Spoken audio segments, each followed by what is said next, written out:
Bahinzi borozi, uyu mwaka wa 2025 kuri Military Advisor 250 tubafitiye inkoko nziza zibaho umusaruro, inkoko za saso.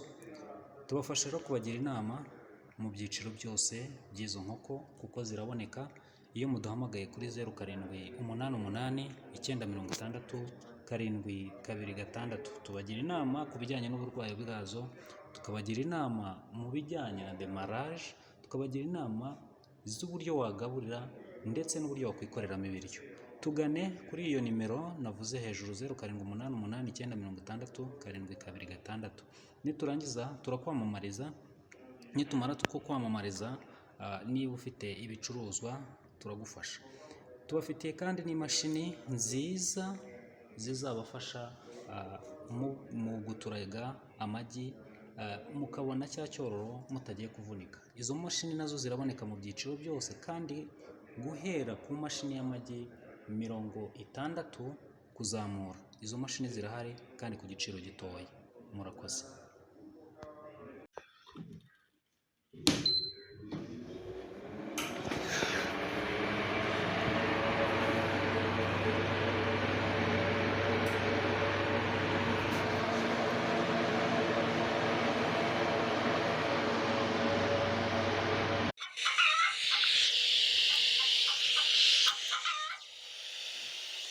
Bakunzi ba Military Advisor 250, iyo twumvise inkoko tumenya aho tugeze.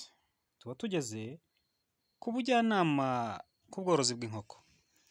Mbararikiye gukurikirana no video rero mpaka irangiye, maze tuze kuhakura inama z'uburyo ushobora gutangira ukabona inkoko waheraho nk'icyororo kugeza ugeze ikigero cy'inkoko wumva wifuza kandi ziguha umusaruro ufatika. Kora share na comment ndetse ukande subscribe kuri Military Advisor 250, channel yo rukumbi itanga ubujyanama ku bworozi bw'inkoko. Mworozi, ngaho rero bana natwe muri iki kiganiro, nugira ikibazo utwandikire cyangwa duhamagare kuri ya nimero igaragara kuri screen yawe. Ntago rero twavuga ibyo gusa twibagije na bya bigori umuhinzi umworozi ajya yoherereza muri Tubura. Tubura rero idufitiye ifu yitwa Iyacu. Iyo fu ifunze mu dufuka tw'ibiro 5. Ako gafuka karahendutse, karaboneka hose. Uradusanga mu bacuruzi bahagarariye Tubura muri buri murenge. Ubundi busobanuro ushobora guhamagara cyangwa se ukegera umujyanama wa Tubura ukwegereye. Maze rero ifu yitwa Iyacu ikuryohere wowe nanjye. Urayinywamo igikoma, wiryemo n'akawunga. Ngaho rero bana natwe maze ubashe kugira umubiri wujuje intungamubiri, wujuje ibisabwa byose bitewe n'ifu yitwa Iyacu ikorwa na Tubura.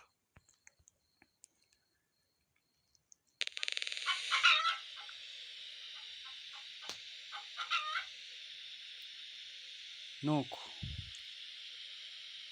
ese ni gute wategura urwari mu gihe ugiye gushaka imishwi utajyanye mu cyo twita incubator cyangwa se utabashije kuyibona? Ese wifuza kugira umusaruro w'inkoko zorowe kinyarwanda kandi zitaguhenze?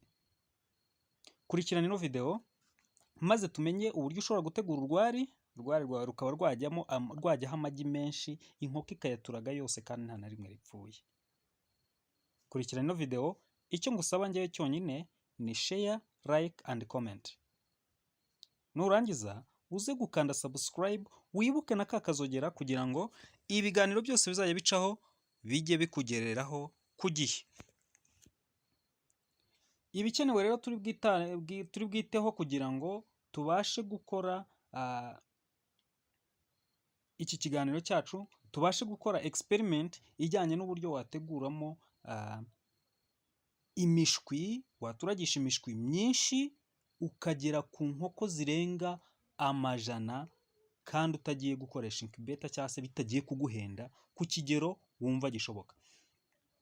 Icya mbere turi bukenere ibyatsi byo gukora urwari bitewe n'inkoko ufite ziri burarire, uri ukenere urwari inshuro zingana n'inkoko runaka ushaka kurariza. Ikindi turi bukenere imifuka, niba ari urwari rumwe ubwo turi bukenereho umufuka.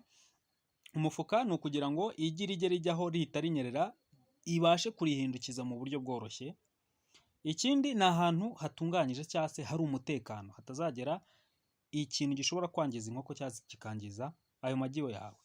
Ikindi gikurikiyeho tuzakenera marikeri se cyangwa ikindi kintu icyo ari cyo cyose ushobora kwandikisha ku igi bikagaragara ku buryo bidahita bisibamwa ako kanya. Ikindi turakenera ni amagi abanguriye, uzi neza ko abanguriye kuko birasaba ko amagi yawe azaba yujuje ubuziranenge abanguriye kugira ngo uzabashe kubona cya cyororo wumva wifuza.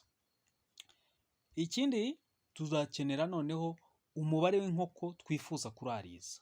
Tuvuge urugero, niba nkeneye imishwi 60, nuko yenda nshobora gufata inkoko imwe nkayiha amagi 12 nkazifata ari inkoko 5. Nuko rero wowe komeza ukurikirana iki kiganiro maze turebe n'ibikurikira. Tugiye kureba rero uburyo bikorwa. Urafata hantu hawe wateguye, tuvuge ni ahantu mu nguni runaka, ni mu kabogisi se, mbese ni ahantu wumva hari umutekano inkoko yawe itazahungabana, ahantu hatazagira ibikoko bishobora kwangiza inkoko yawe, ahantu hadashobora mu gihe inkoko yavuye mu rwari igiye gutora hanze hatazagira ikibazo na kimwe ya magi ashobora kugira. Ikindi cya kabiri,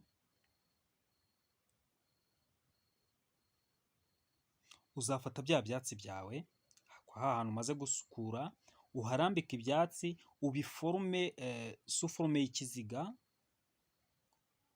bishyiremo nk'uruziga, nurangiza ku buryo mo hagati hazajyamo umwanya munini.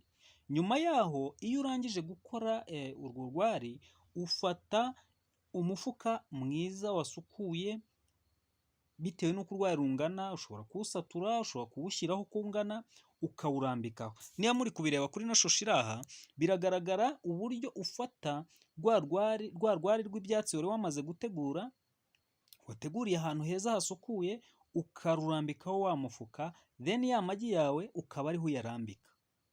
Ahasigaye ugaha ikaze inkoko yawe ikajya muri urwo rwari. Aha ngaha rero inkoko tuba tuyifata nk'ikintu kiduha amafaranga afatika. Sasa rero tumaze kubona uko dutegura urwari cyangwa se icyari, biraterwa n'uko wowe ubyumva. Noneho tugiye gutunganya ya magi.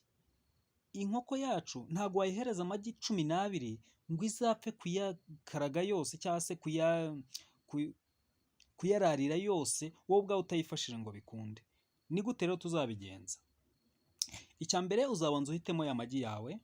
Amagi yawe uzafata, uzajya kureba, tuvuge urugero nkeneye inkoko zizavuka z'ikimanyi cyaki yenda cyakoroyira n'urugero, cyangwa se cya saso.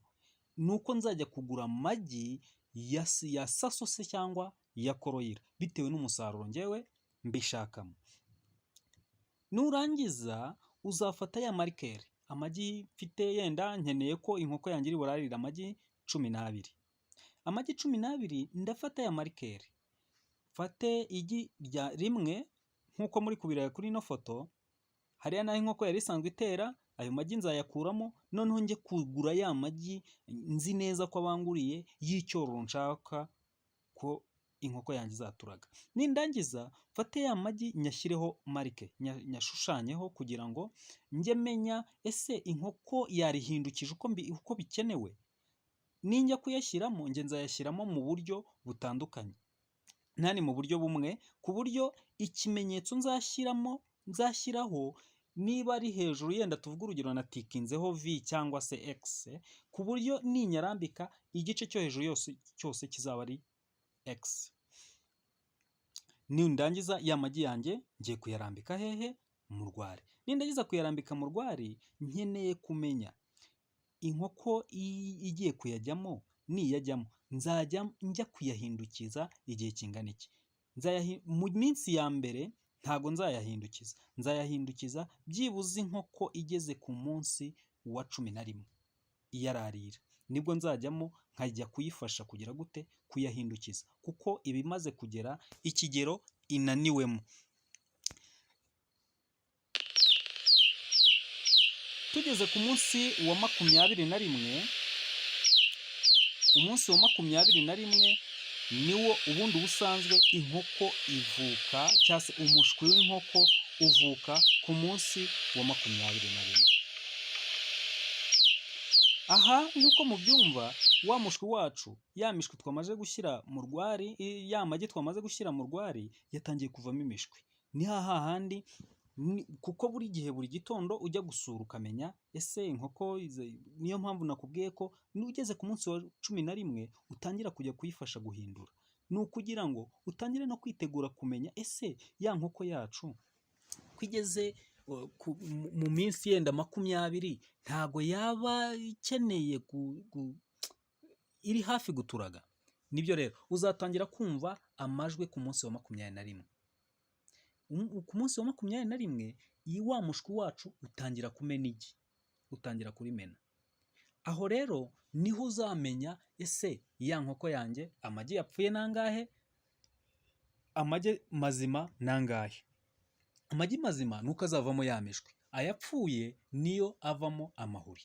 Impamvu rero ishobora gutera ko amagi yacu ashobora kuba yaba amahuri, iya mbere ni uko ushobora kuba warazanye amagi atarigeze ahura n'isake. Iya kabiri ni uko ushobora kuba utarayifashije kuyahindukiza neza, bikarangira ya magi abaye amahuri.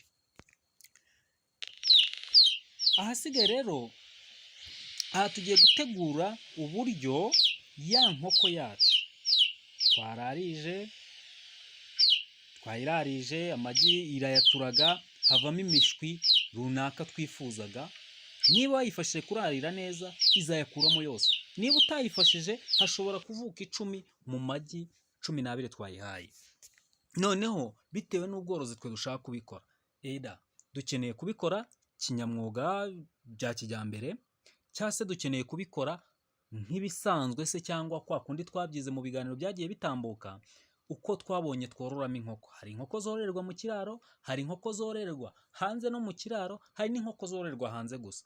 Hari uburyo rero wowe wifuza kuzororamo. Ya mishwi yacu tumaze kuvukisha y'umunsi umwe, tugiye kuwufata wa mushwi, inkoko ikiwusohora mu rwari.